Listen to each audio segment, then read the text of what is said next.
This conference will now be recorded. This is Plat 1's 2019 facility plan meeting with the State Construction Department, and we'll introduce ourselves around the table. Hey guys, I'm Raj Dami. I'm the accounting analyst and AIM assistant. So I basically provide these guys with a variety of information from the AIM database. Amber Leach, policy planning coordinator. And my role in this is to work with the districts on the documentation for today's facility plan meeting. Troy Decker Planning, my role is to make sure we abide by all state statutes, rules, and regs for the facility planning process.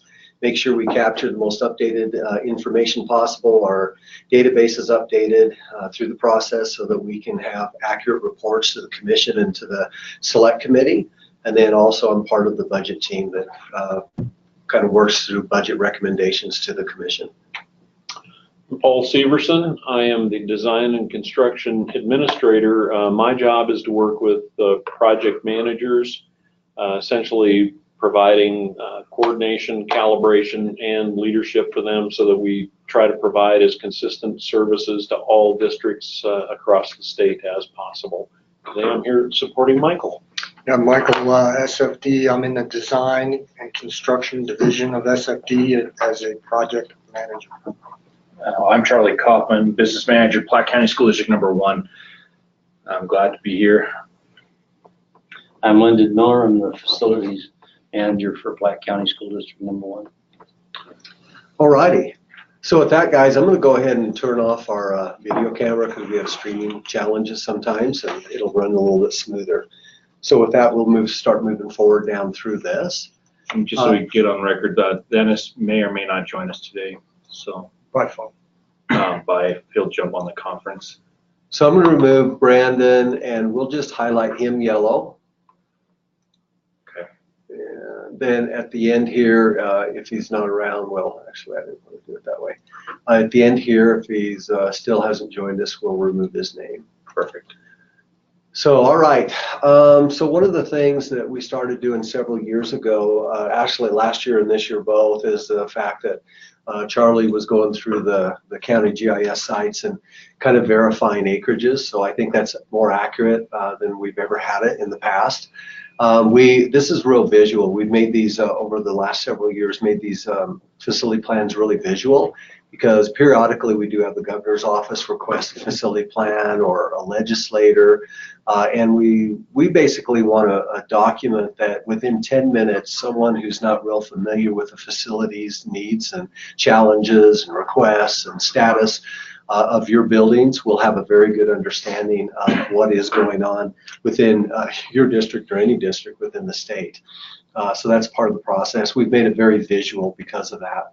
And then of course we've had Amber work a lot with school districts in order to make it a very efficient process. So the first part of this is really housekeeping, which is things that you guys have already verified. If there's something to talk about, we will, but otherwise we'll kind of go through the first part fairly quickly, and then speak up district anytime you want. I'm going to go ahead. Yeah, we want to see if Dennis has arrived. Dennis, have you joined us? And so with that, maybe you can help him get audio, and once he's on, he can introduce himself. So with that, we're going to go ahead and start down through this and continue on. And Dennis can introduce himself when he gets audio. So you guys have reviewed the acreages and verified accuracy. This does impact your groundskeeper allowances. And the data that we update in this database is authoritative. It goes over to WDE. And then what WDE does is they send us ADM, right, average daily membership, and also enrollments back to us so that we can figure enrollment projections and also the major maintenance calculation. So, but anyway, thanks for verifying. So actually, to kind of talk to that a little bit, yeah. So it's interesting that I used to provide these numbers to WDE. So to see the flip side of it, it's part of the 100 series for WDE, and it goes into our groundskeepers allowances. The biggest changes in statute recently is that unoccupied sites no longer get that. So just for occupied sites, that we get groundskeeper allowances for. Oh, okay, because it was reduced for unoccupied for a little while there. Right, now you're saying now it's we not. don't get any. I'm pretty sure we don't get any at all. Okay, good. Well, And so, all I right. mean, that's a huge change from, times past where, for example, Fremont 38 had the 80 acres they had for the farm. They were getting acre ground. They were getting for some that. good money. Yeah, Great. AG, So they're- Laramie one has that. Yeah, so for the 450 acre forest out there in the middle of nowhere. Actually, So, yeah, so actually they have reduced that to none. Did that just happen this session? It happened last year, I believe. So Last year. I think they've reduced it to none or very low. We're looking at it, we get next to nothing for unoccupied Okay. sites, so. So seeing that, yeah, it's definitely different on this end of, on the end of things. And the other kind of funny part about our county assessor, it's all paper based. Oh, yeah. The last county assessor is the mother to Leslie Zimmerscheid, who is all the foundation analyst for WD. She does all the stuff for the block grant for WDE. So her mother was the county assessor. Interesting. And so, yeah, I had to be very careful what I said there because her mother absolutely refused to use computers or GIS sites or anything. And so when we had to go through that, we had to work with her mother to get the copies of the acreage. All right. Hey, Charlie, I'm going to ask you to move, if you don't mind. Sure. And it's just the angle here, and I'm going to be like this the whole time and trying to run the meeting. If you don't mind, just right there, Sure, that I would help me a lot. Alright. So one thing here, the bus barn in Galendo has been demolished, and that's a good thing. And my understanding is that's been updated in the database. Yes. yeah, it's been demolished, and then there's the sister project of that, the new transportation building in which you have received bids. Yes, so to update you on that really quick, we went with the low base bidder. So we went with the low base bid of Wayne Coleman. So he was the low on the base bid of the project, and then with alternate one, we'll accept alternate one from him as well. So that's that first column. Yeah. So we decided to go that direction, and it was approved through our board last night. Looks like alternate 1 and 2. Just alternate one. Just one? Yeah, just alternate one. We're just gonna do the asphalt. Basically, what ends up happening on that site, and you can fill in there if you want, it just ends up becoming a big muddy mess. And bus drivers park in and out of there, having issues keeping the buses clean. And basically, it just becomes a nightmare for us to make sure everything gets cleaned up. Okay. But yeah, we decided to go with Wayne Coleman on that. So that way we could defend a little bit and then just accept alternate one. Excellent. And board approved it last night, so we'll go ahead and get that going under contract, and I'll work with you to do that, so. This is Glendo, right? So, yeah, it's just that lot, Yeah. that bus barn is no longer there. And see where the buses are parked, that was never disturbed. Where the building was is where it was disturbed, and then when they backfilled it, we put some gravel on the site, but it's still, when it gets a good moisture in it, it starts to. It's going to take a few years to settle, probably. Okay. Was that a good deal. wood frame building? Is that Yeah. what that was? And it was. Like an old school at one time or something? You know, And a basement, a full basement. Oh, did it? Oh, man. It was coming apart? It was Yeah. pretty bad. Yeah, there was things living in there. Uh, It was pretty bad. Worst problem is it was plumb packed with everything you can possibly think of. Okay, yeah, I never, oh, yeah, that one's a little ancient there. T-locks on the roof, too. And the worst problem was the boiler was still asbestos. So we had to have it removed as one unit. Yeah. They Since basically just. since I've been out on the encapsulated. site, there's never been anything there, so. Yeah, no. You missed out. It's kind of a cool place, though, historically. Yeah. Okay, I'll bring that around to a north orientation here. It had some funky wiring too. Yeah. The light bulb would go out, all the other lights would go out, and then if you put a voltage meter across them, you had 77 volts one way and 77 volts. Oh, it was wired in series. Yeah. Bizarre. That's weird.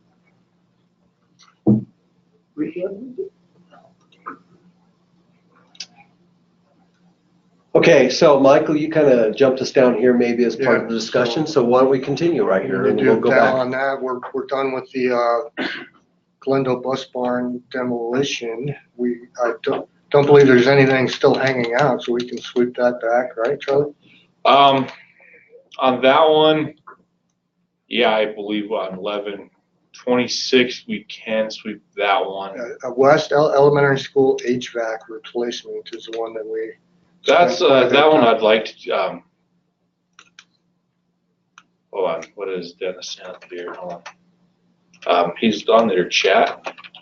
Yeah, I've tried to chat him and give him the, Okay. Phone number? Can you hear me now? Yeah. Yeah. Yeah. Hey Dennis, how are you today? Doing great. Sorry, guys. My desktop computer just never really quite functions very well on the microphone or speaker end. So I'm looking for a business manager to get me a new computer for my last couple of months here on the job. You know, I've been using that excuse for decades about my computer doesn't work well. I like that. So I'll just follow along with you guys and try to keep up on it. But as you know, I won't be around after June 30th, so a lot of this will just be affecting Charlie and Lyndon and the new tenant. So. Okay. Dennis, just out of curiosity, are you retiring? Are you heading somewhere else? And congratulations. Thank you.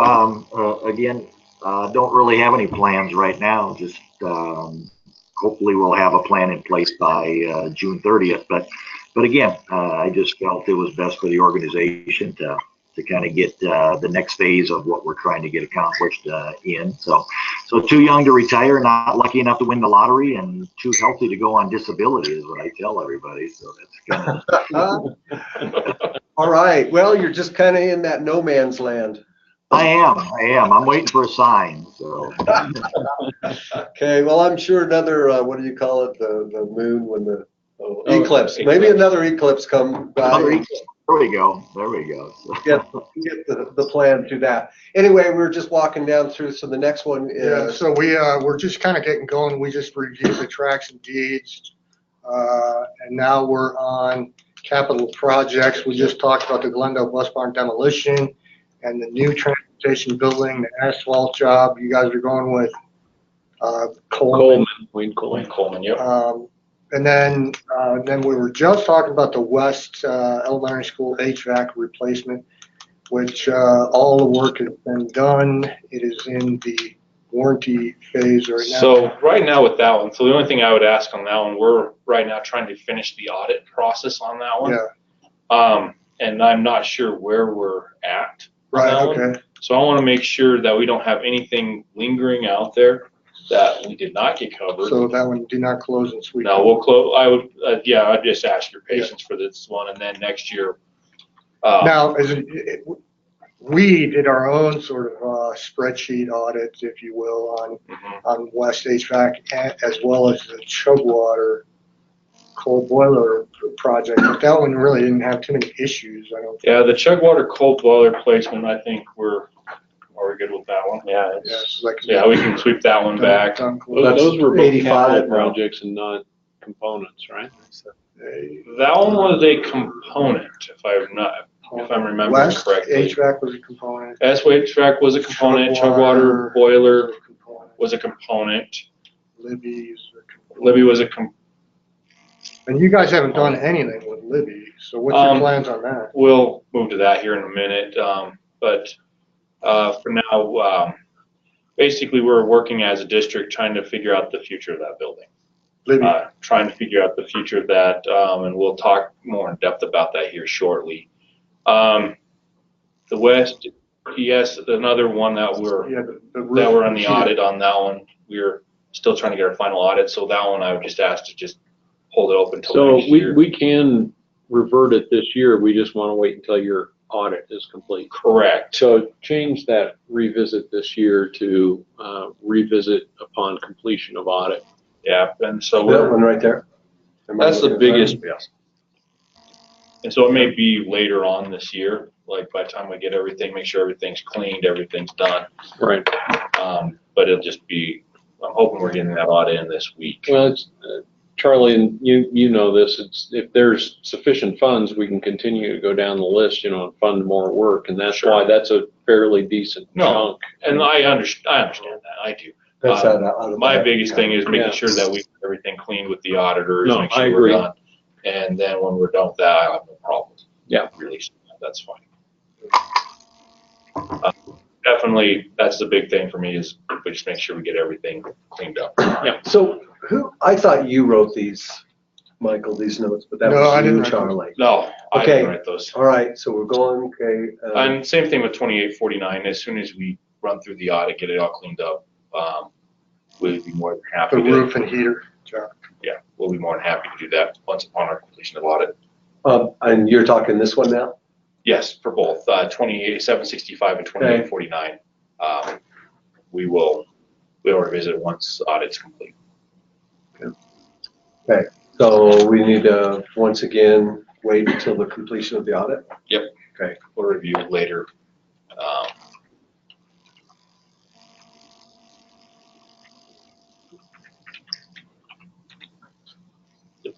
And we can definitely do that at that point. Okay. All righty, so I think we're good there, guys. Are you okay, Raj? Yeah. We're good? Okay. Okay, let's go back up here, finish up our discussion up there. I think we talked about. The land's roads. fine. The one we had in, one real quick was that last one, 13, the future transportation building. That was going to be the one for, okay, it's either one of two. It's either the trailer that we moved from Platt, from Lincoln. Laramie too. Thank you, Laramie 2. It's either that one or it's one that we were gonna build in Glendo. And I was under the assumption that was the one we were gonna build in Glendo. Yeah, that's what I was under the assumption too. And we're not gonna build a building there. We're just gonna do a lot. Again, All right, so what we need is, Raj, what's site 13 in Plat One? I'm not, that's what I'm saying, I've never been aware of. Right here, Site see right 13. here? This is district, see this right here, 013? Uh-huh. I'm curious. I'm curious which site, and you can tell by looking at the Glendo School, because it'll also be on 13. Is it Wheatland or is it in Glenda? See, that's, because if it was in Wheeling, that's not the site at all. But I guess we could Because look we up just ended here. up doing, Look, that's So- go 1608. into the properties. Yep, there we go. 1608, yeah, so I'm not sure what that 013, Right. I don't think we even have a site for that. Oh, So- yeah, and it could be a separate site. I mean, it's across the street. I mean. Or it could be the identified. modular that we moved So, up there. but the modular is, 0104, 1601, You're saying 0104? sorry, 1601, 011, 0104, I'm sorry, I'm having a hard time seeing that. Sorry. The third one from the bottom. So this there you go. is, it is the Glendo Bus Barn track is what it Okay. is indicated in, because it's inactive up there. So I pulled it up as all of the active sites. Okay, let's go back up real quick to that one up there, I apologize.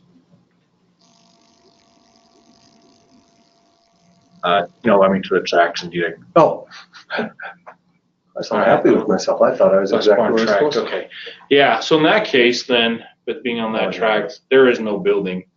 I mean, there's not enough money to do a building with the capital project, so there won't be any building.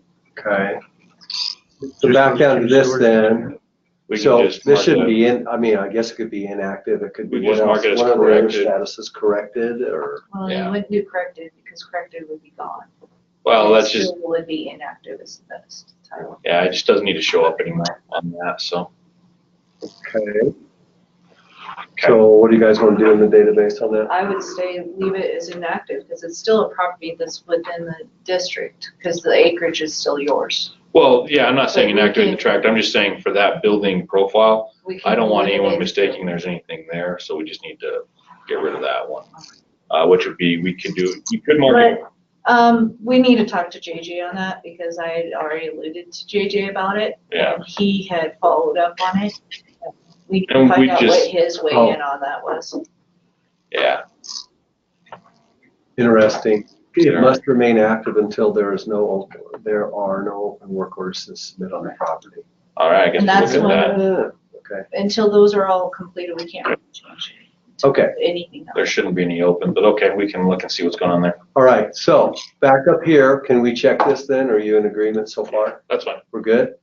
So obviously, this does affect through allowable square footage your major maintenance payment and operations and maintenance payments as well. So thanks for double checking that. Your leases. Whoops. Yep. So yes, we do have just the one over in the old junior high. That's the daycare or whatever it's called. Yeah, Piccadilly, the preschool over there. Right now, the current amount is $9,000 per year, $750 a month. Now, this is kind of interesting, Amber. Do you see where you have surplus here? We need to make that, it's an active building. Yeah, Okay, that's- I didn't catch so it on that. if you wouldn't mind making that Yes, correction, please. we'd appreciate it. Raj, if you can go in notes for us, tasks, and just kind of mention that the Wheatland Junior High School Yeah. lease status needs to be changed from surplus to active. Yeah. Okay. Okay, you don't have any enhancements, so we're good there. No enhancements at this point. Okay, we're good. Yes. So one of the things on there we do have in our notes. So with the old junior high building, and I guess we'll talk about this under the biennial budget section, but a couple of years ago there was the .4s and above that the district or that was the buildings were given funding for remedies. We would like to basically to get a study on that so we can evaluate what we need to do with that old building. That building has become a maintenance nightmare, and we're looking at what is the future to get. Is that the one that has the stage rigging? That's the high school. That's the high school. So That was this- the one with the bats. So right there, the old Wheatland Junior High. So 1927 building. It's 92 years old. It's gorgeous. I like the outside. So of it. currently, and this is where Linda can fill in Oh, really yeah. quick. What's Beautiful. just the 27 portion of the building? We don't have anything in there right now. It's just No. court. The only thing we have in the east side of it, second story, is they have basically a food program for the kids. Dennis knows more about that than I do. It's a community food program. And then here's where your daycare is. Yeah, and Yeah, childcare. Piccadilly. There's actually a playground there now. Okay. Yeah, and we had, that was a building, we had the bat infestation, and we had the birds in the chimney. Poor birds. It gets the bad rap. So help had me to pay to get understand rid again, of all other that. than the things that are going on this end of the Yeah, the building, rest it's of it's vacant. empty? There's a gym on the west side, isn't Yeah, there? Gym on the west So side. about what, 3/4 vacant? So Yeah, well. so we it'd have the probably be gym that 50-50. they In just use. square footage. 60/40. So the gym that we use, then we have the lunch room area that they use back in there, the wrestling room, and Yeah. then Piccadilly, and that second See, level. they use that part of the building This? is where the wrestling room is, yeah, and then the gym is that taller section, Right here. yeah. Okay. And then the 2-story is all that other. All that's vacant. The Where's two-story piece. where's the bats still? Where's the bat house? The bats were in the wrestling room, They were- yeah. Yeah, first we had to get rid of the bats, and we had to get rid of we couldn't get rid of the bats because you can't do anything with bats until April 1st, because they're protected. Oh, really? And then once you get, the only way you can do it is you basically give them a one-way tube out. They go out, they can't come back Can't in. get back in. Then you seal the hole, then they come in and they kill all the bugs in the walls. And so basically what's come with this building I'm sorry. is that it's just become this maintenance nightmare for, and it's become really a millstone for the district in terms of utilities, in terms of everything like that. And so in terms of, for us, being it's like a 0.48, almost, or 0.48, if I'm correct on that. For us, we want to look at, are there ways, that we can look to get demolition dollars for it? What can we do to replace in kind, if we can replace, because the gym and wrestling room, is there a way we can add that on to a high school? So basically we want a study to be able to see what potential options we can do as a district moving forward. So if you had demolition dollars, would you just be trying to tear down the multi-story classroom section and save the rest? Is that what you're talking about? We've gone back and forth on that. What I think we would want to do is, the big thing, it would be gym space. A lot of that is where the gym and wrestling space is where the catching points are for us. Because you use them. Right. Yeah. If we had those replaced, for example, at the high school, then we would look at, getting rid of the whole building. At that. And the boiler in that, the last one of the two boilers went down in 2016, wasn't it? So there is no boiler working in there? No, and we had to, basically, we put 2 rooftop units. If you enlarge that, Troy, You shut off all the water there so nothing can Yeah. freeze, right? and it's basically right there where you put your, go back on the roof. There's 2 rooftop units right there.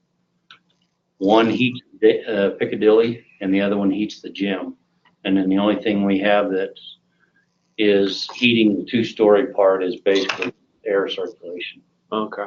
So you're talking about basically a most cost-effective remedy that would look at, one option would be to leave some of that there and demo everything else. Another option would be demo everything and move it up to the, Or, seeing kind of if we get replace the space in kind, looking at that.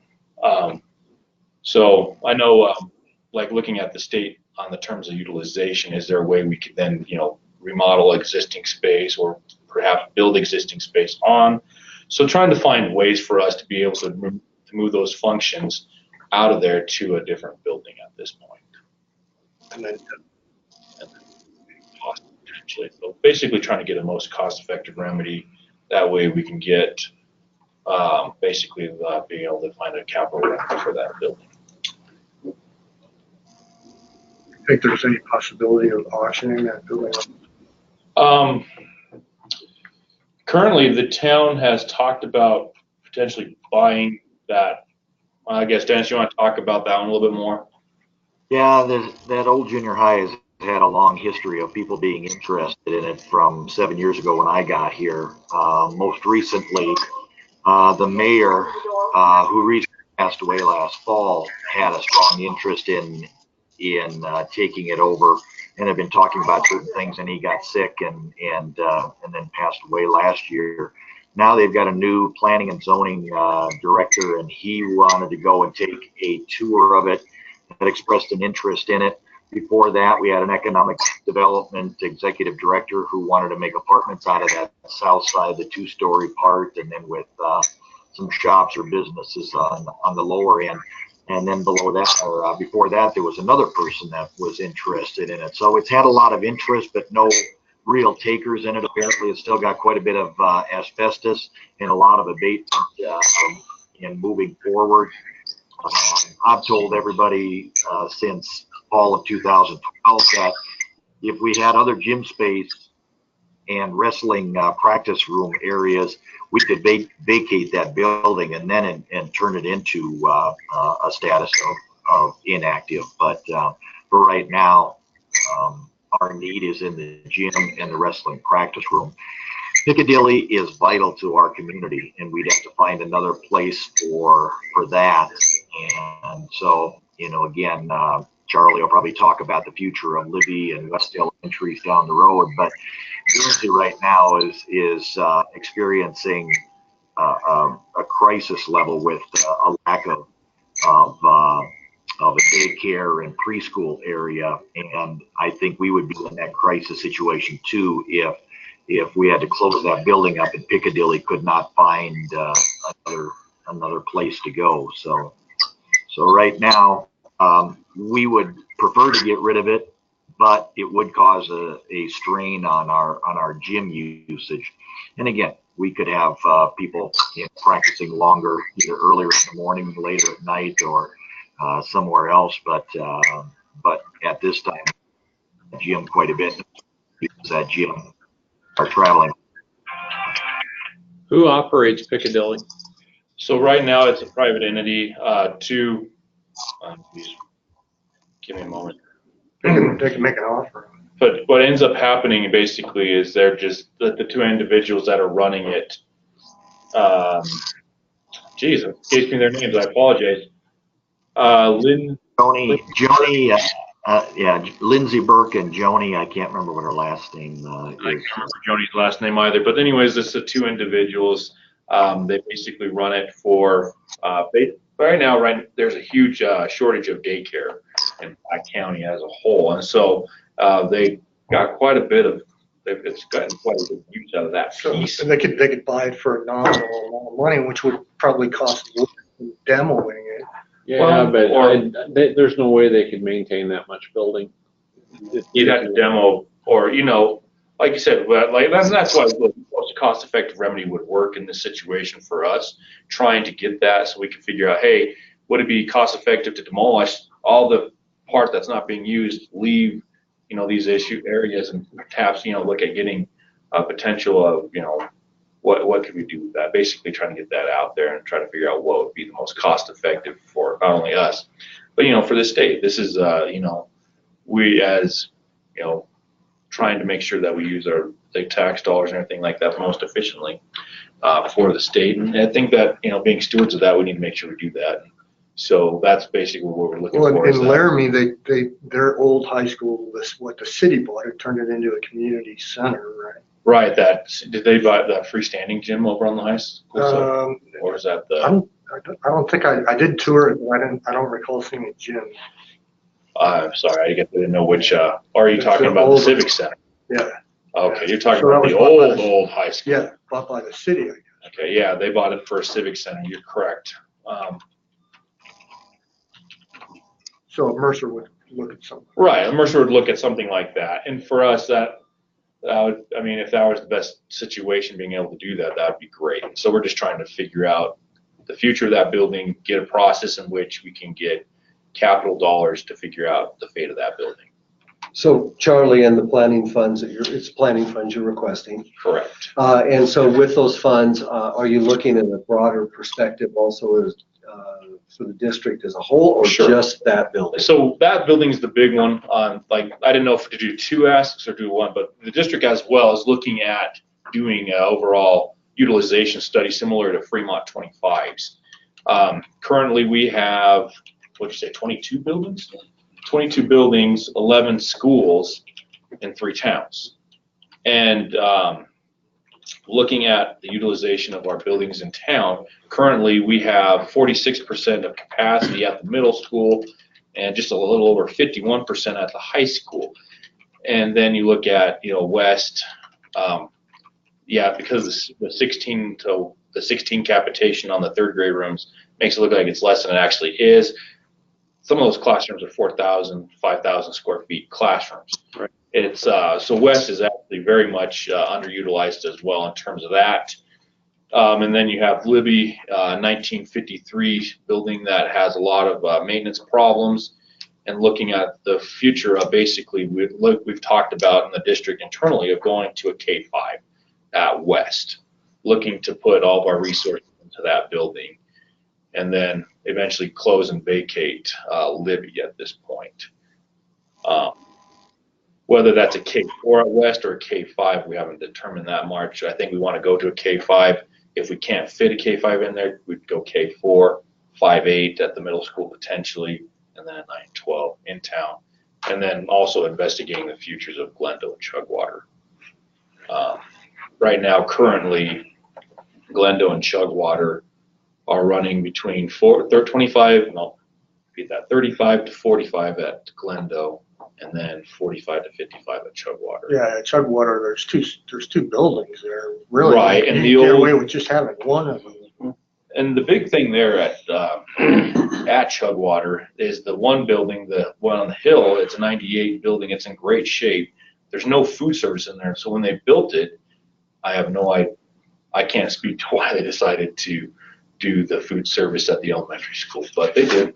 That was the old K-12 building before they built the 90 building. So you're looking for a Mercer that would be an overall district-wide utilization. Square footage and also for that junior, yeah, exactly. We're looking for a study basically that would give us the ability to look at all those. And better utilize our buildings. If we can get down to 3 buildings in Wheatland, would it be beneficial to be able, what can we do to the outlying schools in Chugwater and Glendale? If we can get those to close down, ship the kids to Wheatland. So we basically want to be able to have a study that will help us determine the future of our district, basically to give us something to give to our board to help them make the decisions they need to going forward. And the nice thing about those planning studies is they involve stakeholders from all the communities, your board members, your administration, your teachers, your students, whatever. And so it's a great exactly holistic process that everybody can have voice in. And so basically that's what we're looking for. We're trying to get all these stakeholders to basically see, hey, we've got to make in our district and have them actually have a voice in the process. Because you guys are just getting eaten alive by utility costs. Correct. We're getting eaten alive by the utility costs. We're getting eaten alive by the transportation of these outlying schools. And food service. And food service, correct. Yeah. And so so we have some unique little issues in that. And so that's basically what we're looking to do, is basically have something to cover all these items and basically help us get the future of this district into a better spot. Okay, we talked about appropriations. Security, Michael. Yeah, so this can be kind of an old hat for Charlie because he's heard this already. But, Most of that's irrelevant now. Yeah, and then some passed in the legislature and some did not pass. Yeah. So But I figured I'd go through this and then we would clarify what Okay. passed and what didn't pass. So, So can we, so with security, let's talk a little bit about the 4.9 million, what that encumbers.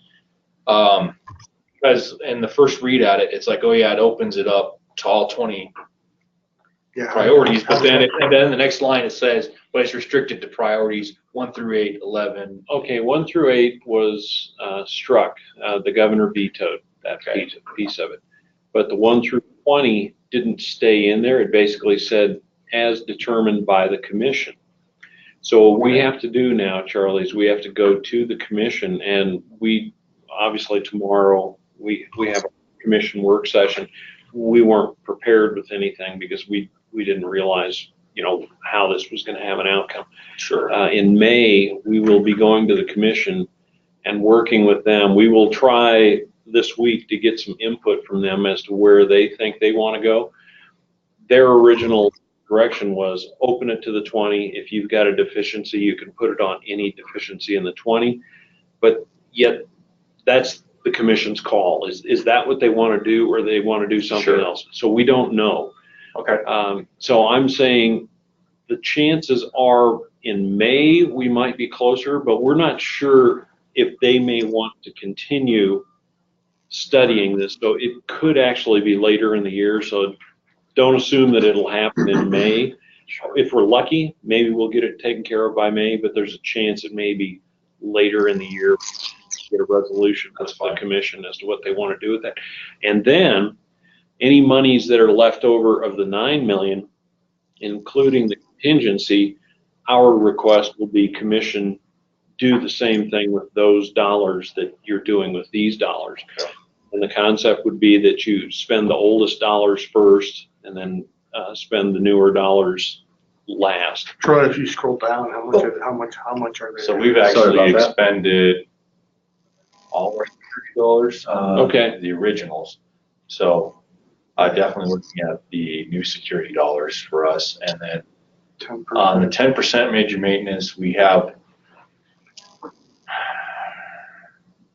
we don't have any plans at the moment for it.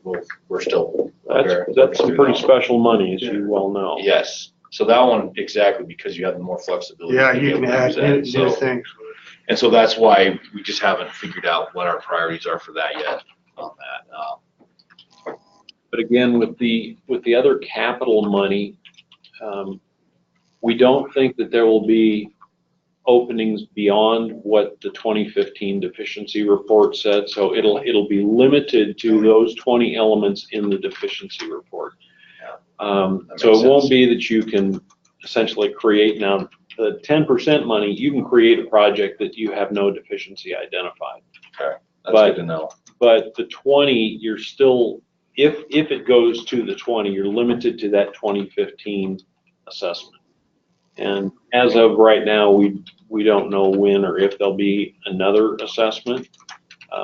Conceptually, the thought was that there would be, but Right. we don't have one scheduled right now. No. Okay, that's fair. And I mean, that's to be expected. So, Okay. So unfortunately, what we're telling you right now is we don't know. We're going to keep your ear to the wall and let's find out where the commission wants to go with it, because legislation empowered the commission to make the decision what to do with those funds. Do we know when the next? Yeah, because that one, conference is? when I read through that, Bill, before they finalized everything, it was still quite a mess trying to figure out what the heck they were talking about, because they'd gone back and forth on things. So that's, Right. I think at least, they gave it an ability to be able to be at least Right.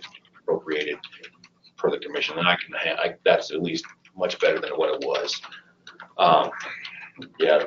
Because originally the way they had it, it was still very much locked into those priorities. Which was a Right, little right, funny. which the governor worked with Dell, and they were able to remove that specificity to it. Okay. But now there's no specificity.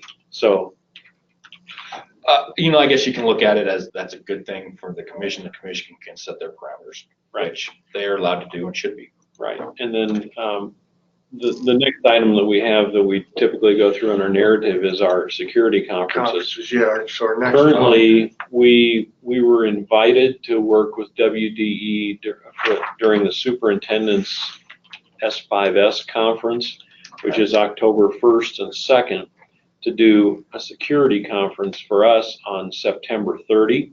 So far, and we haven't gotten down to the nitty-gritty of the planning on it yet, but it looks like that's what the intent would be half day on September 30. And tentatively, it's at UW at the Gateway Center. Ooh, is where it would be. The concept that we appear to be heading towards is, rather than bringing in outside experts, what we're going to do is focus on what we've seen in the state, districts that have done really good things, have them, What's worked well, guys, what hasn't. yeah, worked well. and have people describe to peers, here's what worked for us. Or equally, if they've got things, we tried this, it doesn't appear to be working, kind of thing. So we're going to have more internalization of, we've got a lot of expertise on a national scale. We are doing very, very well in Wyoming.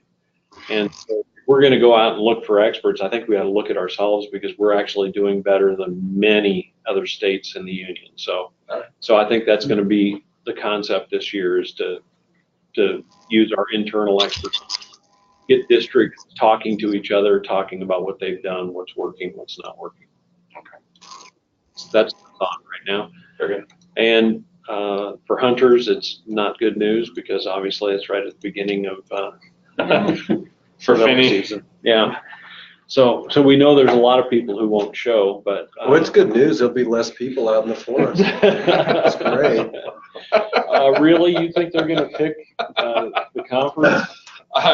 Oh, someone will have to, because they're getting paid, Others of us, no problem. So we'll we will be distributing information through the PIO. We did fill that position, so we have a PIO now. Yes, actually, to be funny, I actually went to several classes with him at UW. So, and then I You were worked with him at another. students together? Yeah, we were students together at UW, and then we had worked together at another company in Laramie. So, Travis and I go back about 10 years ago. Wow, we're gonna have to get some dirt on him. Dirt on him or dirt on him?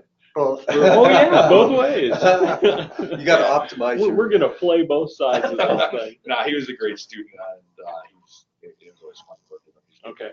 So, well, good. But like I say, we will get information out when we get this next week. We're talking about getting together with WD and solidifying exactly what the plan is. So. Okay, very good. Okay. Yeah, I'll keep my eyes peeled for.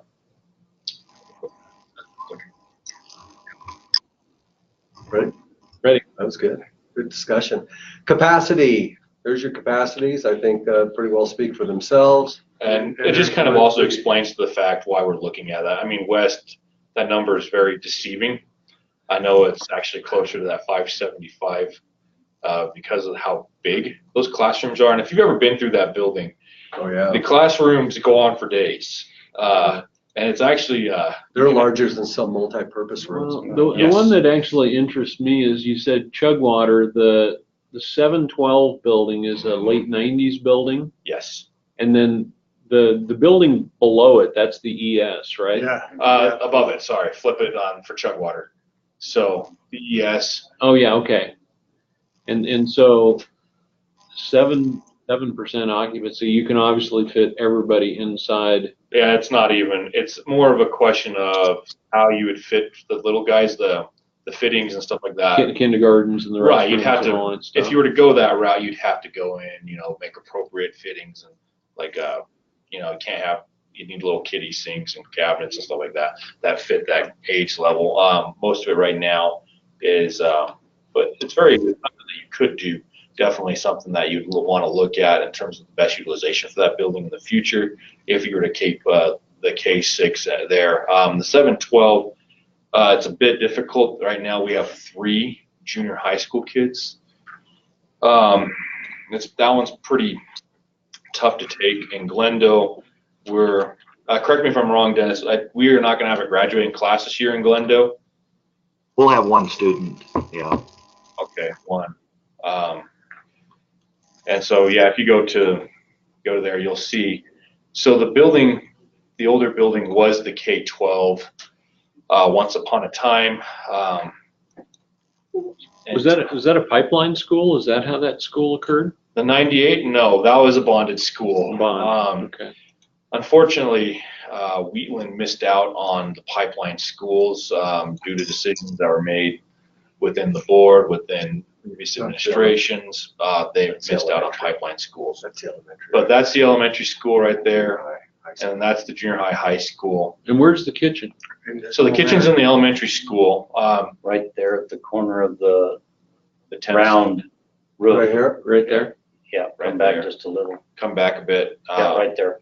Yeah, where that pipe's sticking out of the roof, that's where the freezers Oh. are at and Okay. whatnot. So the building up, you could essentially get rid of everything down below here if you could refit and Right, get repurpose. a kitchen in Correct. that other space. And Yeah, we- casework wise in the high school, there's that have everything else much, Just a room. just a room. Rooms. And so we'd have to be able to figure out how to get the appropriate casework in there for elementary school students. And it's got a concession stand in there, and where the doors are going in, pretty much all of that is It's an open. Yeah. So you could do So that could be lunch in that lunchroom. space, but the problem would be the kitchen. Yeah. If you had a kitchen that would do that. Or you might add secure vestibule to it or something too, right? Yeah. Yeah. Could I add one thing, gentlemen? And that's the fact that we started to transport food down that was made at West Elementary last year, which is why looking at closing that elementary part is a lot more feasible now. We had a full-time cook, and for a variety of reasons, again, and now we're transporting it down every day from West Elementary down. So we would just basically need, similar to something that we have at the high school where we just have like a serving kitchen, which currently is out of our concession stand at the high school. Okay. So just a warming kitchen, and that would probably do it, and the food prep would be offsite. Correct. Okay. That's Yeah. much easier to achieve. Right, and so, like I said, it's not infeasible. The biggest thing is we just make sure we get the appropriate casework for the kids, the younger kids, and then, again, a serving, warming kitchen there, and then that building would be self-sufficient. And So- the worst problem about this school is in their infinite wisdom, they put a architectural shingles. And that roof has been replaced, if I remember right, 5 times now. Hail. Wind. Just the wind tunnel will rip it, it just rips it right It's off. even peeled the metal off of the gym. Oh, really? So the solution that's on there now, though, it should hold up. Oh, yeah, yeah. I mean, I had to go back and Fisher was the one that did it, and they put vented ridge cap on it, and they put 1.5 inch galvanized nails, and they were getting a 1/4 inch of penetration into the plywood. So once we pulled all those nails, went back and put 2-inch nails and everything, we haven't had a problem since. Okay. So on the food service side, this is home of Chugwater Chili. So Yeah. couldn't you guys just get like a nice heating pad and do the Chugwater Chili every day? And I mean, that's not a That was- huge What's for modification. lunch today? Yeah. Chugwater chili. Chugwater is also the one that hung flyers down here to get Laramie One students. So that was actually a move by the town of Chugwater. Yeah. The- You the claim district- no responsibility. Well, I Well, heard the that was district has Dennis. What's that? I said, I thought it was I know Dennis nothing. putting those flyers in Cheyenne. No, Oh, no, that was I Love Chugwater Foundation. I oh, see. I love, excuse me, I misspoke on that one. Okay. We didn't, by the way, we did not have one person indicated interest in it, and that was really a turning point. That was kind of crushing for a lot of the people in Chugwater to realize that there weren't 100, 150 kids in the Laramie One district that would just jump on a bus and go to Chugwater. So that was kind of a turning point in their own ego and self-esteem. So I think they kind of realized the writing has kind of been on the wall. So, but that, yeah, we were not affiliated with it as a school district at all. So. Well, it just kind of continues to remind us that maybe a holistic study for the district as a whole may be helpful. It's needed. You know, and what it does is I mean, there's always politics involved, but it in a way it kind of takes the pressure off the school board and allows this independent entity to help you guys kind of work through a process of facts and data, but also how people feel, community values and stuff like that. And I think it's pretty complete with regard to the whole of what state statute requires. Yeah. Yep, and the timing is right now. And again, that's, bringing a new superintendent on and a new business manager and be able to work through the board with that. Timing is ripe for it now. Okay, enrollment projections. So we've kind of talked a little bit about that, but I don't make any assumptions on these. We have K through 12 enrollments. These all come from actual numbers reported on the first school day of October from WDE. Takes them till about the end of December to get those numbers to us, and then we populate each year per grade. So how this works basically is you got your 2008 kindergarten, 2009 first grade, 2009 kindergarten, 2010 first grade. And what we do is we do 10 years and we average those 10 years of survival rates. And you guys have from kindergarten to first grade, 90% of your students advance to first grade. Sure, we can talk about that. We do have a developmental kindergarten where we have kids that, if they're born late in the year, for example, if they're born in July, and then they try to send them to school in August, if they're just young, then what ends up happening, they'll go to that developmental kindergarten for the first year, and then go to kindergarten the next year. It's just a little more help for them for better retention on their end, and so that's where that is, where that comes from. You guys have really good retention and some growth, pretty well up through about your sophomore year. Actually, this is not bad at all. Through your sophomore, even almost your junior year. The only real dip you guys have is that junior year. I would say, Troy, that the reason for that is we started an alternative school, and a lot of times you'll see you can't get into that peak high school until you're a sophomore. So some of those kids may transition out of our regular school and then be enrolled in peak high school, which is our alternative school. So most of our attendees are either juniors or seniors, but there are 1 or 2 sophomores. So that might be the reason for that being under 1 in those grades. Okay, got it. All right, other than that, your numbers here, your average kindergarten class is 74. You guys have maintained that real well. I mean, there was a couple of years you were down in the 50s, 60s, and perhaps that's more birth rate than anything else. As a district as a whole, as a district as a whole, you guys, this year looks really good. Each of these students are worth $15,000 apiece. So every student you have or lose means less financial resources for your district as a whole. Actually, so in Wheatland, the student actually, the average right now is provided from the state around 13. Cugwater, that one, if you go for the junior high, it's 37,000 for those, but that's just because there's so few of them. The elementary school level, yeah, so it just depends on where you're at. Yeah. But yeah, that's the statewide average is at 15 to 16,000 per student. All right, down to statewide capacity. Obviously, you guys aren't in that, but SFC Commission rules and regs define a high capacity as above 100%, medium between 95 and 100%, and then low is 90 to 95. Last year, I think there were only 2 in the high category here, but what happened was, if you guys recall, the commission changed their methodology for calculating capacity to a restricted capacity of 25 for K through 3, and then they got a bunch of pushback from the districts and reneged that and went back to a restricted capacity of 16. So between last year's list and this one, the reason we have this is because a bunch of elementary schools popped up because of that restricted capacity.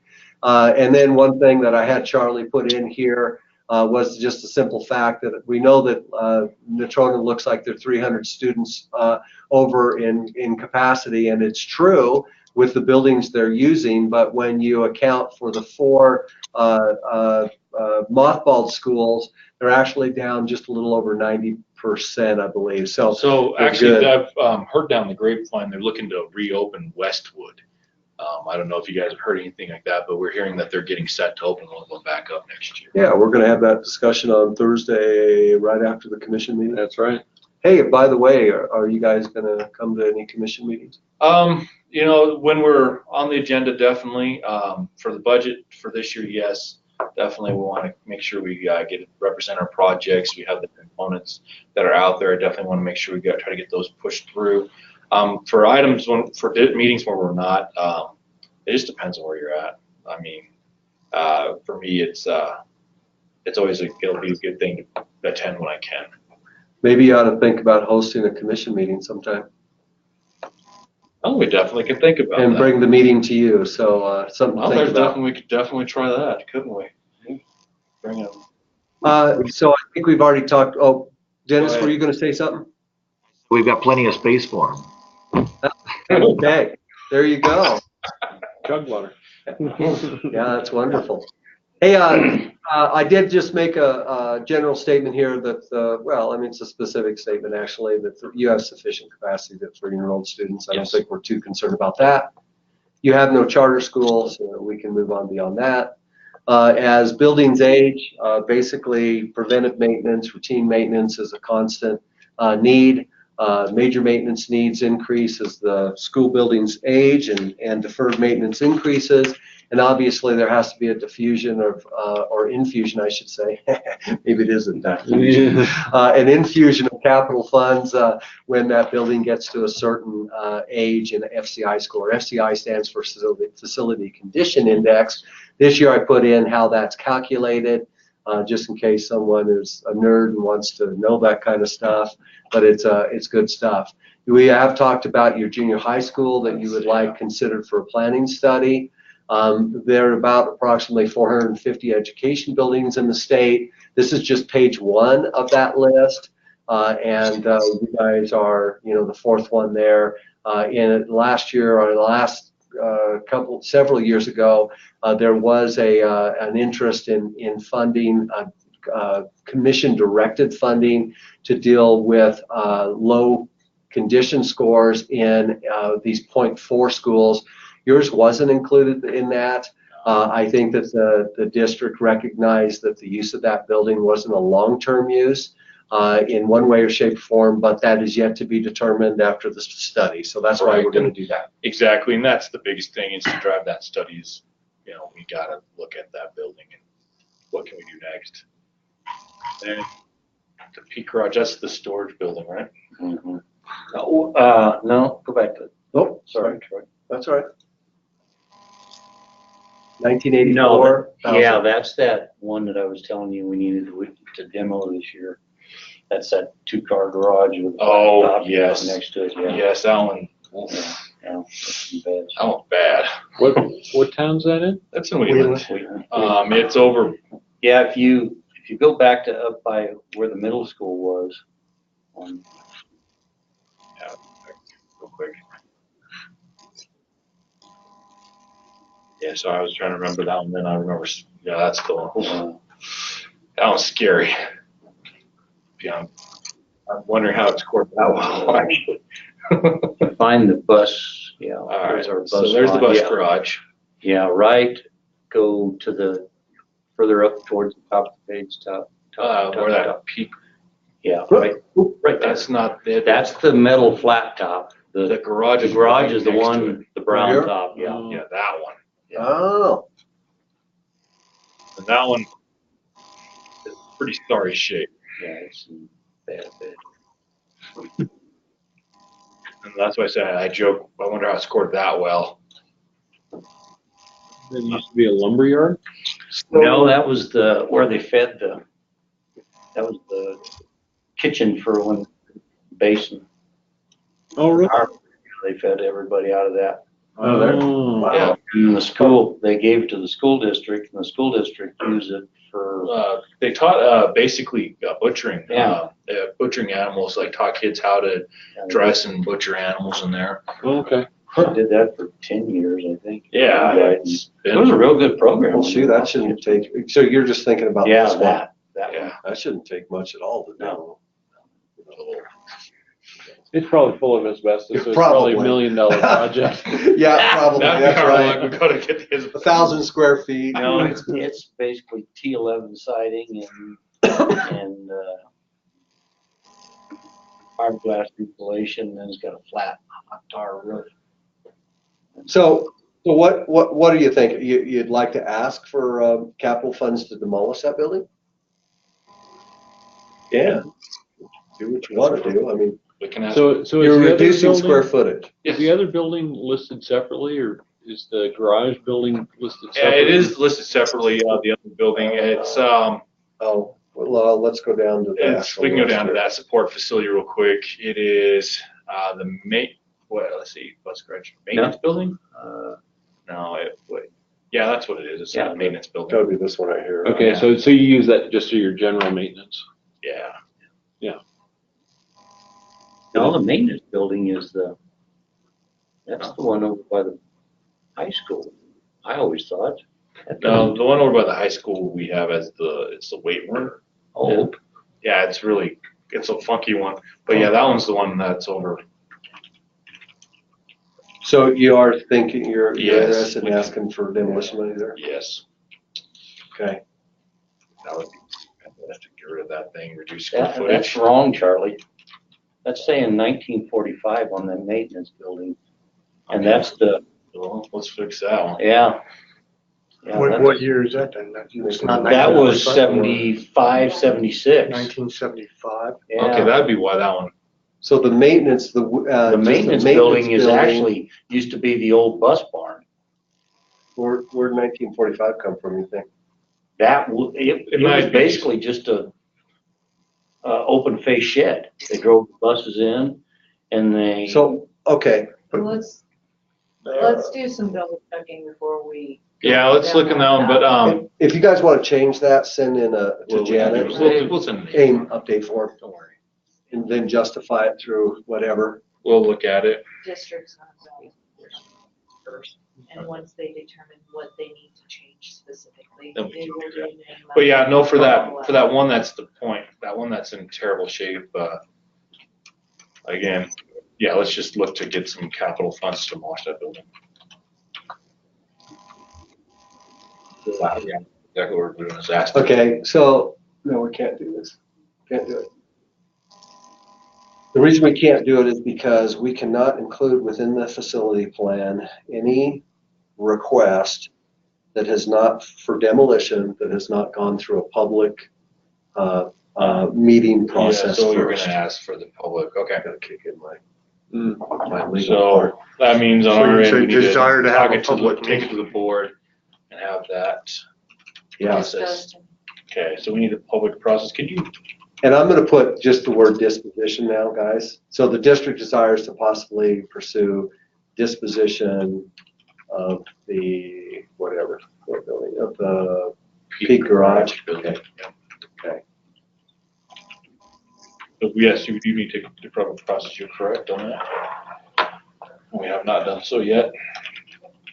So this was their food service, was there a man camp in town too? Yeah, Well, they built the yeah, there power was, plant. shoot, when they So the built the mids- power plant, there was Yeah. like 5,000. That's the power plant that's up Yeah, on Wheeling? Yeah, What'd you say it's called? Basin Power Station? Basin, or Missouri Basin. Missouri Basin. So they built that in the mid-70s. That's when a lot of our buildings got built. Yeah. 1977, There West was there built with man that. camp in Wheeling. Yeah, in those times, they talked about class sizes being anywhere from 30 to 60 kids. They just would shove them in, so they ended up building West Elementary School as With those big classrooms because they didn't have a lot of teachers per student. correct, and for the flexibility, so those were movable walls, partitions Oh, at that point.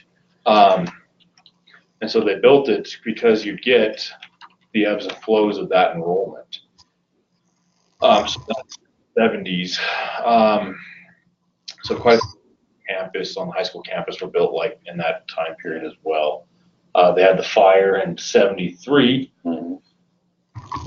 That was high school at that point. So you had a big building boom in the late 70s, and that really was the last time, aside from the middle school, current middle school, that they did build in town. yeah. Talked to Macaulay, he worked on the power plant out there early in his career. I don't know if you know Ed or not. I don't. He used to be with CM here. Yeah, I don't know, unfortunately, but Okay, anyway, I kind of underlined that portion, so we got that, which is good. That's what we should do. and that's fine. I mean, that's something that we'll work to take through our board and talk about the future of that building in a public forum and make sure we get the input we need.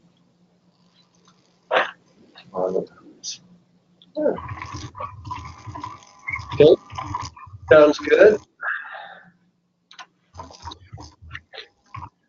Okay. Bring that up. All right, major maintenance, there's a definition of major maintenance, what qualifies. You guys have updated your statuses. Thank you for doing that for work orders. You guys, we try to encourage districts on the front end of the facility planning process before we meet with them to submit as many work Yeah, orders there's as possible. there's none of them sitting in AIM right now. Okay. So those have been considered. Just a reminder that during the year, just because you don't do it before a facility planning meeting, if you have other needs, you can submit it anytime for the PM's consideration. And that's your like today's balance numbers, or That's as of June That's 30th, as of, July? yeah, that's off the 680. correct? So last July. June 30th, closing of June 30th. Yep. So, 2018. so no, that's actually correct. The big thing there, the 8%, we were talking about that with Michael. We have a work order in there currently that will look to use that First before your 10%. first before 10%, yep. Perfect. The scoreboards. Oh, yeah, we look talked about that. Okay. It's a good use. to use that. Basically, we were in the middle of a regional tournament and it fritzed out, our scoreboards fritzed out in the high school. So we were hosting the 3A East regional tournament. I'd start doing tally marks or what? Not quite. We almost were resorted to that. Oh, wow. Okay. Well, good use of it. I think that'll be perfect use for it. So use those and get those replaced. Now, that's inside the gym then? So scoreboards inside the gym don't qualify for regular major Like one maintenance? is, They should, shouldn't they? but you're talking about more We're than talking one. They're Yeah, not- the one per gym Yeah, is one. allowed. Right. You're The talking second, about we're two. talking about two. Okay, gotcha. So Okay. we're replacing two. Okay. Yeah. Good. This is just illustrative of last year's priorities, right? Yes. Based on 680 and from greatest expenditure with major maintenance to least, and then a breakdown of that by building. So you guys don't have to defend that or anything. It's just illustrative if anybody ever wants to look back. Oh, and the other thing I forgot to mention too, and I know this is a shock to you guys, but there's actual turnover in school districts. Yeah, and so these plans are really, really helpful for new people coming in because they can look at last year's, they can see the continuity or the values or the priorities of the district in past, and it's just a really good. I don't know, we've got them back to 2008 or something now, something like that. So Yeah, if you did find the CDs in the old office, they're back to 2003, so they're on the CDs. So back to the foundation of the SFC. Low condition scores. Each year we have legislators and committees ask, are these school districts doing what they should do? Are they spending their major maintenance money on the low scoring systems, taking care of their highest deferred maintenance needs? And so it was years ago that we decided, you know what, we're not speaking on your behalf. We're letting districts speak on their own behalf. And so that's why we send it to you guys. There is a limited number of responses you can have here from a drop-down menu. You can say anything you want here on the note side. And so if anybody ever does ask to look at it, it speaks for itself. They're more than welcome to on that. The biggest thing for us is we're looking, as we said, looking at the future of our buildings. And once we determine what those futures are, then we can start investing in what we're keeping. And that's the biggest thing we're looking at right now. It's really hard to justify major maintenance and expenditures into a building if we're going to look to, and reducing a building space. If we're going to reduce that space out of there, there's no real use for us to put that money in there. You almost used the D word, but you prevented yourself from saying that. Good job. Okay, good. Yes. But obviously, guys, your school district has quite a few, and you're aware of that, and I know you're prioritizing. This is how those scores or ratings are determined through percent of deferred maintenance. As of this fall, we're going to put together the next, every 4 years, state law requires us to go out and have an independent consultant service provider go out and assess all the buildings statewide.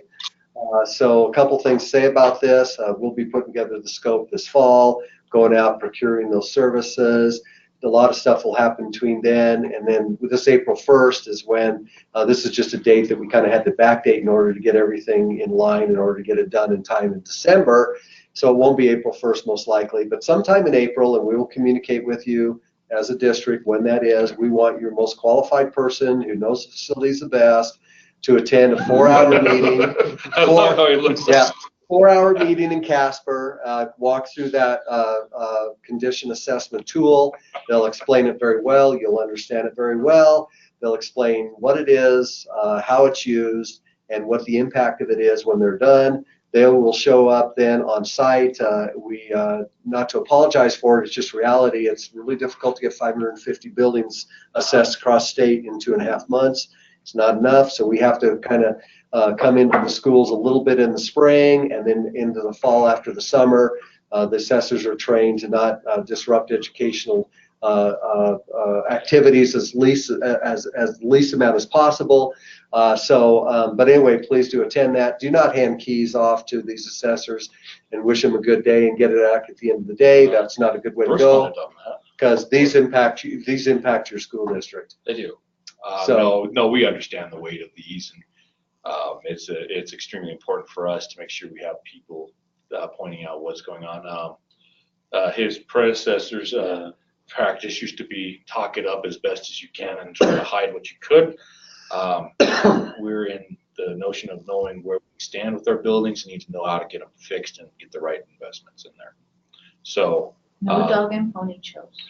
No, definitely you'll get what the issues are in the buildings and what needs to be looked at. That's the reason why. That way, we're talking millions of dollars, things that need done. And if you don't have an accurate picture, it's worthless trying to defend that. And so, then you got 2 component projects on the yes, sewer. and I'm very happy that, they're there. I want to try to make sure we're there to make sure we push these along. So whatever we need to do to make sure we represent our district and the needs are there. So right now, currently at West Elementary School in the kitchen, You routed the plumbing. we're working on trying to get some temporary fixes in there. But currently what it's doing is, correct me if I'm wrong, it's just basically draining into the foundation. Yeah. And so it isn't good. I don't know, Yeah, what ended up happening was past food workers poured chemicals down there that dissolved. Yeah, their grease trap was undersized and they put it inside the kitchen floor. And the way it was plumbed, it was backwards anyway. But once they replaced it, then everything started flowing again. And then when we started finding all these other problems, like after we did all the construction this summer, evidently, what structure rolling down the drains and it got put into the drains anyway. When first day of school, we had basically 4 inches of water in all of that West Elementary. Into So the kitchen. the temporary fix. The temporary is fix to is route we have it. 3 P-traps Yeah. that are basically dissolved. You look into it and you see graft up in there. And the only time we have a sewer gas smell is when the barometer is just right. And it's all in the locker room, dry storage room, and the back storage room of the kitchen. And what they did was they were having grease problems, so they got out the acid, poured it down, let it set over the weekend. They do it every Friday, and they finally just ate the bottoms out of the P-traps. That just kind of still makes me a little sick. So I think you guys are looking good if the commission decides to go down this list. And just want to remind you guys that, with your 800, give or take 800 and some thousand a year, it's very valuable. You can use your major maintenance to prepare for component. Charlie's very familiar with that. And this, unfortunately, is up there, and we'll see what the commission decides. We're hoping they go through number 4 at least, Yeah. The rigging at the auditorium in high school, scary shape. Have quite a few problems with that. And the other, notice that since we had this last, the auditorium gets all of its fresh air from the south side.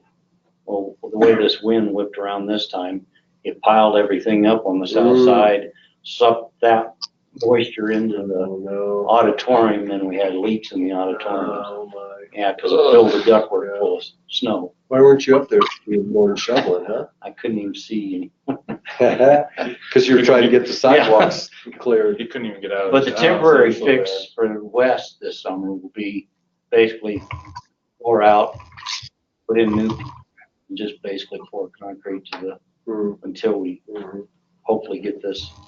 That's a big, so it's basically a temporary measure, hoping, Okay. pushing for that. Well, congratulations, at least the placement. We'll see what the commission does and so on, the select committee and so on. So, but continue to keep that in mind as you go through. So I did have a question for you guys on the major maintenance. The House Rolled Act 24 was 78. It says on the also website it takes effect July 1st, 2019.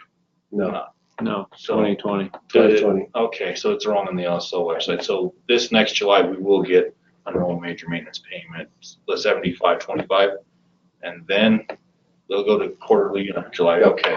Yep. So what basically had everybody up in arms because on their website it said effective July 1st of this year. Well, Yeah. It's not, we know it affects payments for next. So 2020. Fiscal year. 20. Okay. No, that's great news for us. But we're still gonna basically we're doing critical maintenance this summer, preparing for those quarterly payments, trying to make sure we have enough to start doing major projects going forward. Yeah, and then you really want the Mercer so you know what to fix and what not to Correct. fix. So basically, Well, I fix everything and live if you're gonna close it. Exactly.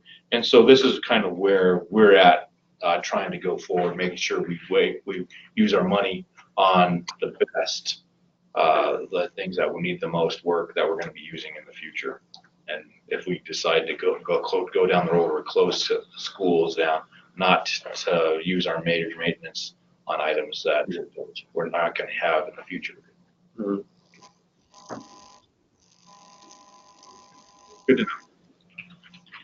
Yeah, that one kind of stirred up a lot of,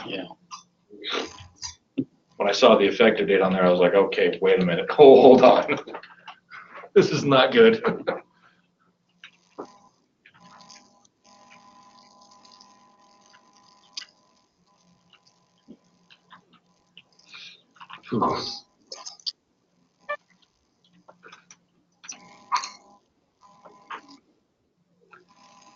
Okay, so we just kind of quoted that. You're aware of it. Okay, thank you. I Right must here. have missed that section. Oh, Yeah, and that's why I put it in there. thank you.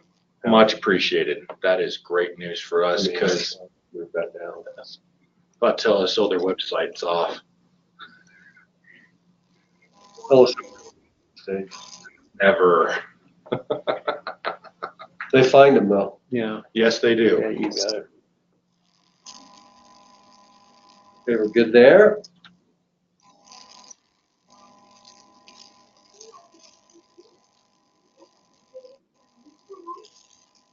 Push that down.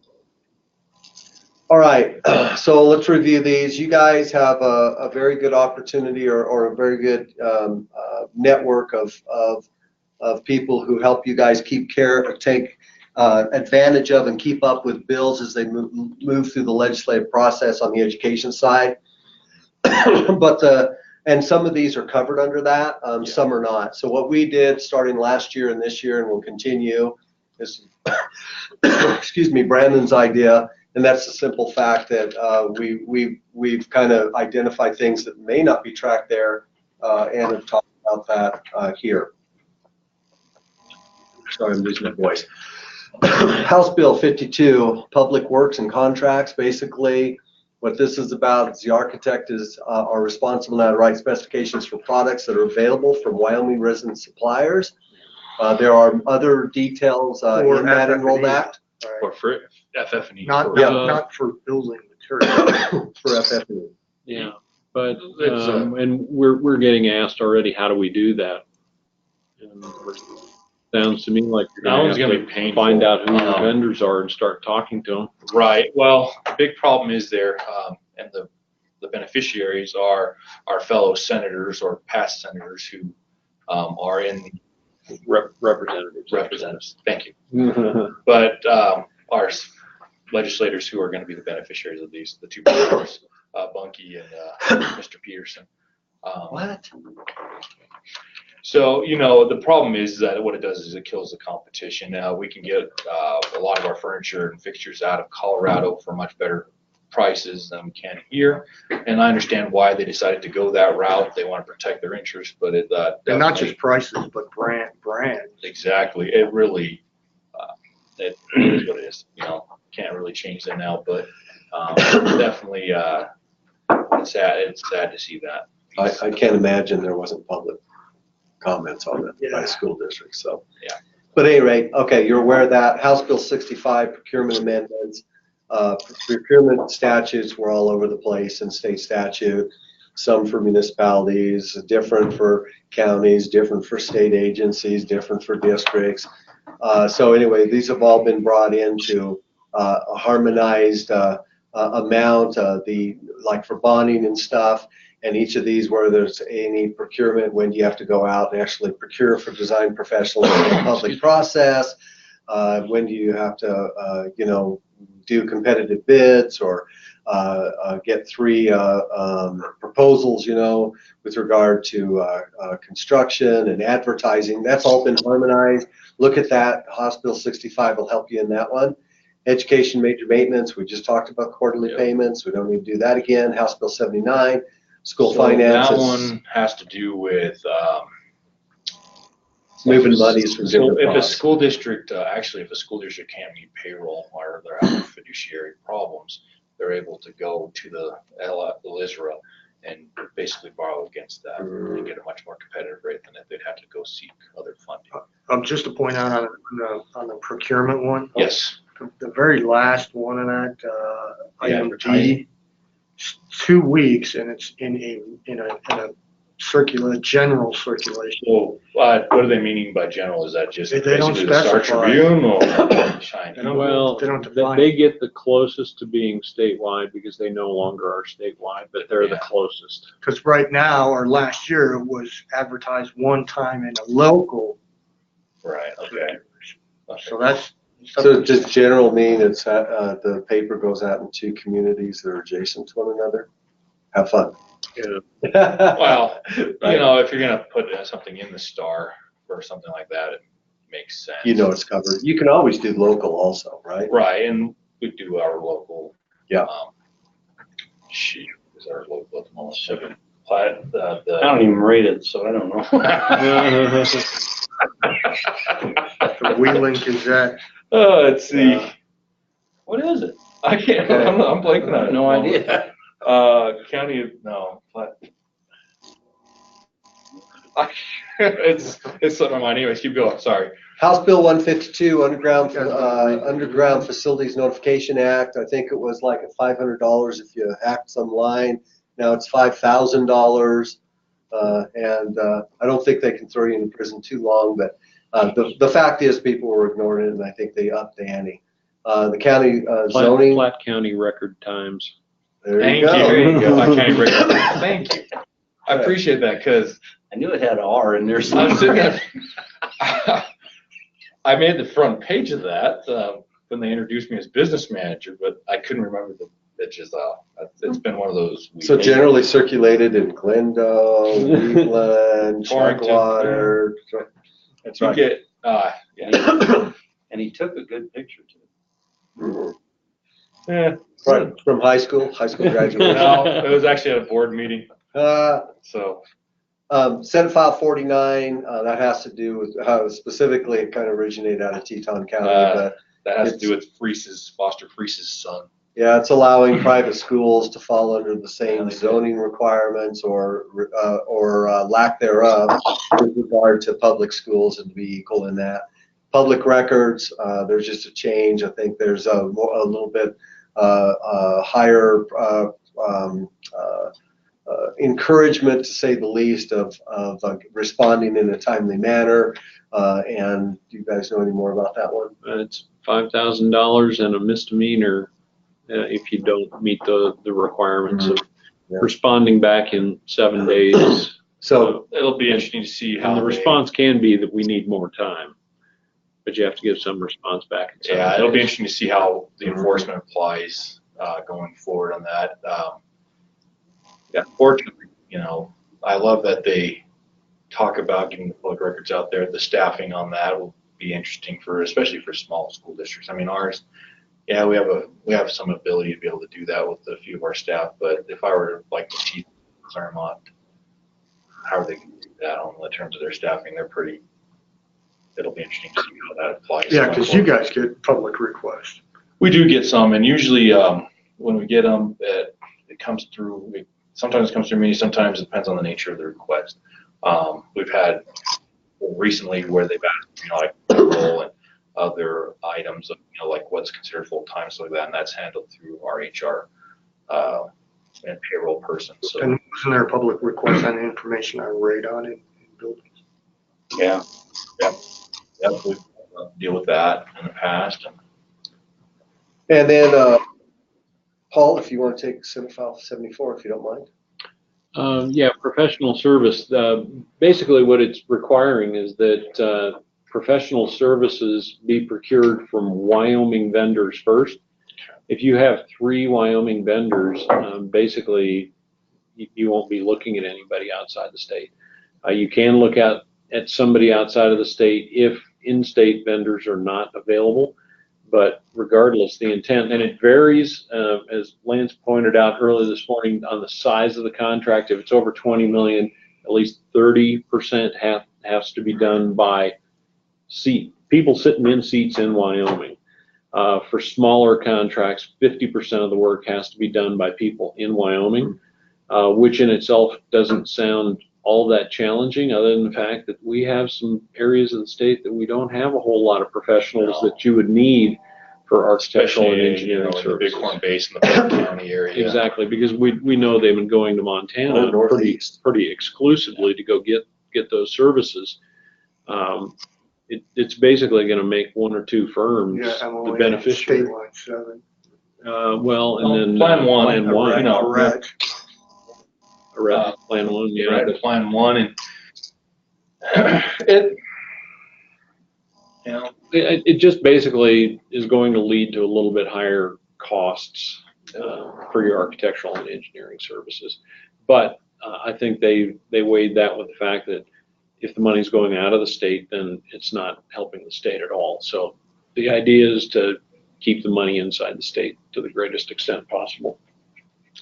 okay. On appropriations, the capital funding, we'll kind of go down that here, if I do that. So, several things, these were all approved. Satellite High School in Sweetwater 1, which is Rock Springs, for about 18 million. Muncie Shifford Alternative School, about 8.8 million. Reappropriation there is up in Commerce County, modulars. rural modulars. They didn't spend all the money. They asked to reappropriate it and replace the modular in Shawnee. And there's a couple leases, a Montessori school, charter school in Albany County, and we're right here in Cheyenne. They get lease payments. There's an unanticipated based on these first two projects. Just in case there's unanticipated costs, they can come back to the commission and request additional funds to a limited degree. Security projects, we already talked about 4.95 million approved. That'll be distributed at some point here with, like Paul said, the commission deciding how that can be spent or the extent thereof. Major maintenance, another $1 million that'll be broken out between the 48 school districts.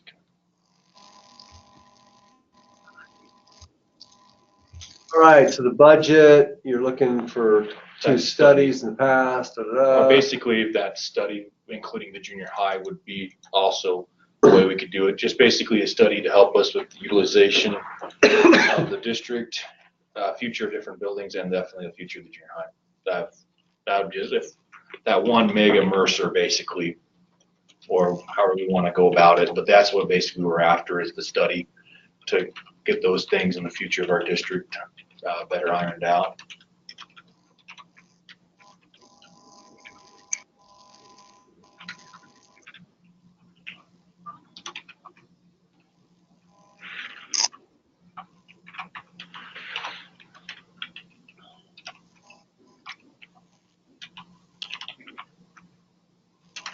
So one of the things I want to say here, we do have some monies, and we could have thought about this. We do have the 51,000 left, but with that change, since the approval of that study for Laramie 1, the change at the restricted capacity 16, bumped their elementary school population up. They got the other half that they were asking for, or Boyd was asking for.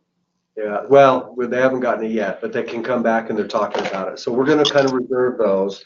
So back to this, I'll just say as discussed above, or previously, let's say that, previously, so you're saying a single study rather than two, correct?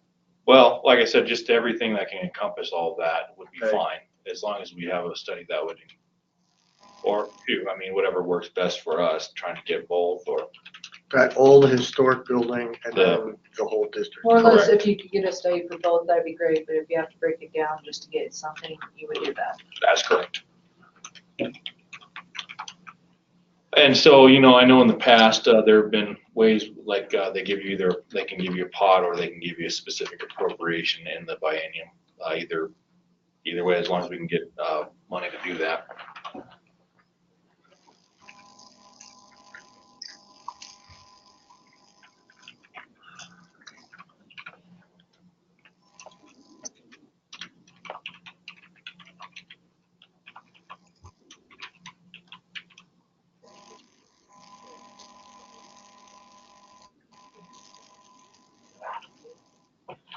Yeah.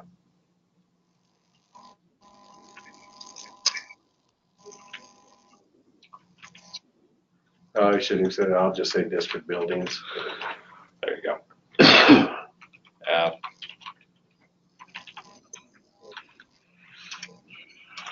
Can I use the word old? That's fine. Yeah, we call it the old junior high. So. So, all right. We got that? Are we doing okay, Raj? Yeah. Good. Okay. So again, you know, So that would be a capital request. Okay, got it. yeah, we Which is understand. kind of, And we- it really wouldn't be a capital. I mean, the fact is, we're going to ask for additional planning funds for the next biennium. Those would come forward. Not to say that 51,845 might not be available, and that, but we're going to let the dust settle on Laramie 1 first, and then That's fine. if that's available. So basically, I'm we can putting it send in that as a out. placeholder in line. Yeah. I want next dibs basically, or whatever we can get and get this rolling. Yeah, and the opportunity for these funds, if you show up to every commission meeting for the next 3 years, we might be able to. Right there. I like torture. You know, I say that jokingly, but the fact is, when I was a facilities director for Laramie 2, there came a time in the middle of this would never happen now, in the middle of a commission meeting where they said, anybody out there was several million that wasn't spent, they said, anybody that wants to request, do it. There was only two districts. Out. There's only 2 districts that requested, because we were both there in that meeting, knew it, went out, and our district got over $1 million of that. So I guess what I'm trying to say is it's smart when possible to attend meetings, because then you're educated, you know what's going on. This organization, and back then that was appropriate. There were additional, they didn't have to revert funds.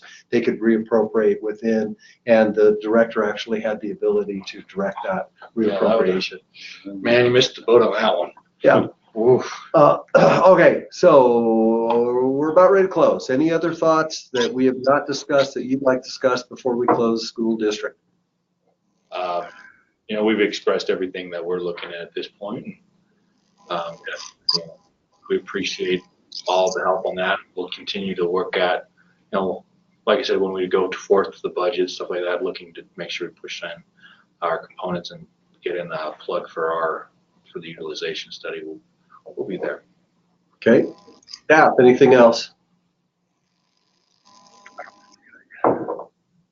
Okay. Dennis, do you have anything you want to add? Nope, just appreciate your guys' time and thoroughness as always. Hey, Dennis, we wish you the best in the future. Enjoyed working with you. We'll miss you, and we know the future's still bright for you, so wish you the best.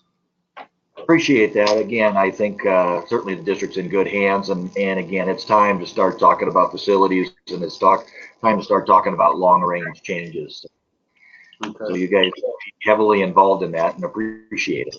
All right. Well, take care, and when you get to wherever you get, just shoot me an email. Let me know how you're doing, if you don't mind. I appreciate that. I'll do that. I know I've been a real pain in the butt to you, Troy, but you know, it's my job to fight for the district. So again, appreciate all your guys' help on the component projects, and again, I think coming up with a planning study and a master plan that we could take to the commission again. I think that timing is now to start talking about that. So I will definitely send you an email, Troy. Thank you so much. All right. Well, with that, then, I'm going to go ahead and close the meeting. Thanks for joining us. Take care.